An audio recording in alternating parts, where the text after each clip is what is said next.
Okay, so ready to rethink PE, like really rethink it. You bet. We're going deep on some research by Lynch and Sukup, Mm-hmm. all about what primary school head teachers in New South Wales, Australia are thinking about when it comes to PE. Yeah, really interesting stuff. You might be thinking PE, really, but stick with us because this is about way more than just like dodgeball and running laps. Right. It really gets to the heart of this global debate about quality PE. Yeah, and it's about more than just like are kids getting enough exercise? It gets into things like teacher training and you know how PE can set kids up for like a lifetime of healthy habits? Exactly. Now, before we go any further though, Sure. let's kind of unpack this idea of quality physical education Okay. or QPE. Right. So is QPE just like a fancy way of saying kids need more gym? Well, not quite. Mm-hmm. The research uses the UNESCO definition of QPE, Right. which is like a planned progressive learning experience that's part of the curriculum. Got it.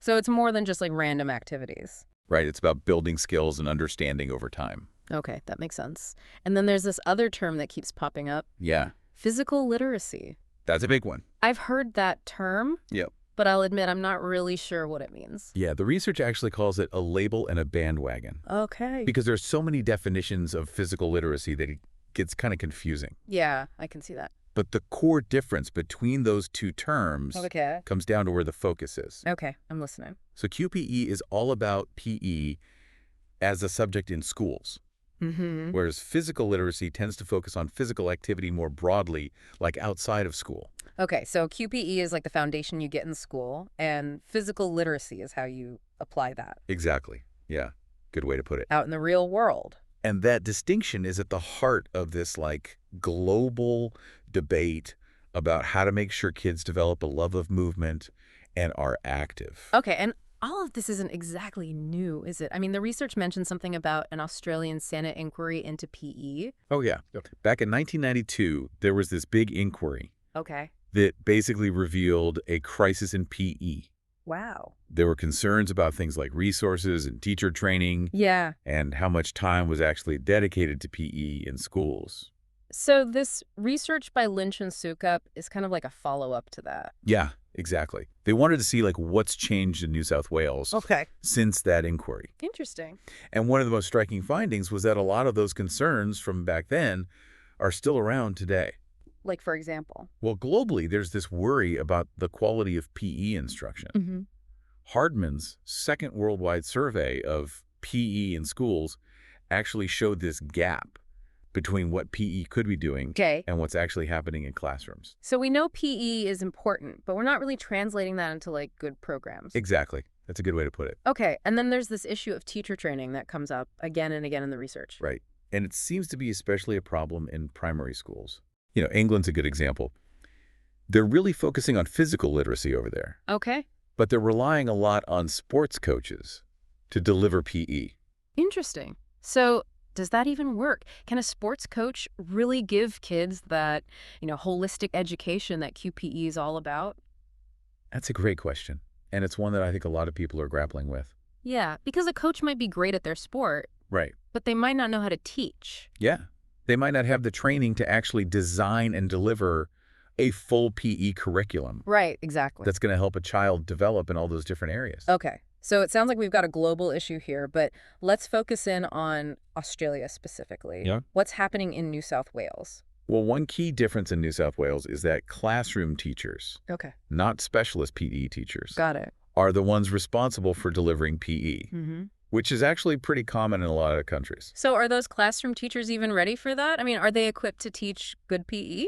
That's exactly what Lynch and Sukup wanted to know. Okay. So they surveyed these head teachers Mm-hmm. to find out about the barriers to quality PE. Mm. And what they said was really interesting. What stood out to you? The biggest thing was that head teachers said the lack of qualifications and confidence among classroom teachers Okay. is like the biggest obstacle to having good PE.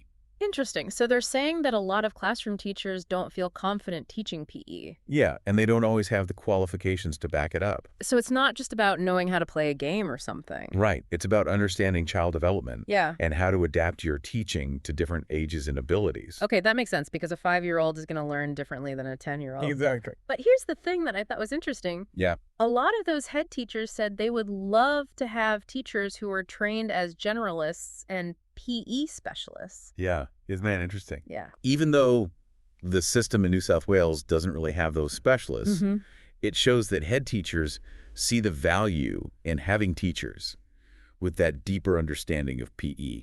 Right. Okay. So we've talked about teacher expertise. Uh-huh. What about the time dedicated to PE? Like, was that an issue for the head teachers? Well, this was actually a positive finding. Okay. Most schools said they were meeting the recommended 2 hours of PE per week. Wow, that's great. So it's not about finding more time for PE. No, It's about using that time well. exactly. Okay. So the key takeaway here is that it's not necessarily about a lack of time or resources, but more about having teachers who are prepared to deliver quality PE. Exactly. Well said. Yeah. And speaking of resources, there's actually something pretty alarming that the research uncovered about data on PE participation. Oh, like what? Well, it turns out we don't really have a clear picture of how much PE kids in Australia are actually getting. That's kind of scary when you think about it. Yeah, it is a bit alarming. Like the report card from Active Healthy Kids Australia basically gave us an F. Just doing our homework. We need that data Yeah. if we want to see how well PE programs are working or to like advocate for more resources. Right, because if you don't even know what's happening, how do you know if it's working or not? Exactly. But going back to those head teachers in New South Wales for a second, Okay. they had some really interesting things to say about what they look for when they're hiring new teachers. I bet this is interesting for anyone out there who's thinking about going into education. Yeah, for sure. Most head teachers said they did consider those university qualifications when hiring. Over 50% of them said they looked at those teaching certificates. Okay. But here's the thing. What's that? Only 15% actually looked at the transcripts. Oh, wow. So even though they say those qualifications matter, Yeah. they're not really seeing what's in those qualifications. That's a good point. Like, did they actually get any training in PE? Right. You could say you're a chef, Yeah. but have you ever actually worked in a kitchen? Exactly. So maybe those certificates should have like a section Yeah. that really clearly says what specific training a teacher has had. That would make things a lot easier, wouldn't it? For sure. So beyond the qualifications, what else were head teachers looking for in a PE teacher? Well, they talked a lot about understanding how kids develop Okay. and being able to adapt your teaching. Right. So you can't just teach every kid the same way. Exactly. Because a 5-year-old and a 10-year-old are totally different. Yeah, they are. And you have to teach them differently. Right. And then they talked about having a safe and supportive learning environment where everyone feels comfortable participating, That's so important. no matter what their skill level is. They want kids to love moving. Yeah, You don't want them to be scared to try. exactly. And they talked about passion, Oh, yeah? enthusiasm. Like the teacher has to be excited about PE. They have to love it. Yeah. And then they can pass that on to the kids. Think about some of my teachers growing up. You could totally tell who loved their subject. Yeah, for sure. And those were the classes I learned the most from. Totally. So if a teacher loves PE, Yes. chances are their students are going to enjoy it too. That's what we want, right? Right. We want kids to love being active for their whole lives. It's not just about teaching them how to play basketball or something. That's bigger than that. It's about helping them have a good relationship with their body and showing them that moving can be fun Exactly. and that can have such a big impact on their health, Yeah, for sure. you know, now and in the future. Their whole lives. One thing that I thought was really interesting in the research was this idea of emotional literacy Yeah. as part of the PE curriculum. That's something that's getting more and more attention these days. What does that even mean? Like, what is emotional literacy? It's about giving kids the tools to understand and manage their emotions. Okay. So things like self-awareness, Yeah. self-regulation, being aware of other people's feelings. So it's not just about physical health. Right. It's about the whole child. Okay, so it's physical health, Yes. mental health, Yeah. emotional health. Yeah. It's everything. And think about how important those skills are, not just for like personal well-being, Yeah. but for doing well in school and having good relationships. Right. It all connects. Can you imagine a classroom where every kid can like manage their emotions and talk to each other well and work out their problems? That would be amazing. No, it would. But how do we even get there? I mean, the research talks about things like the overcrowded curriculum. Yeah. Yeah, that's a big one. Like teachers just have so much to teach. Right, and they feel pressure to focus on those core academic subjects. Like reading and math. Yeah, and PE kind of gets forgotten. And then there's the whole issue of money. Oh, yeah. Funding is a huge factor. The research talked about this imbalance in Australia, Mm-hmm. where they're giving tons of money to these after-school sports programs, Right. but not so much to training PE teachers. And those programs are great. Yeah. But wouldn't it be better to invest in teachers Yeah. who can then teach all kids? So it sounds like we need to change the way we think about PE. Yes. Instead of seeing it as like an extra, Mm-hmm. we need to see it as a core part of education. It's an investment, Exactly. not an expense. So where do we go from here? Like, what's the next step? Well, we have to start by recognizing the value of PE Okay.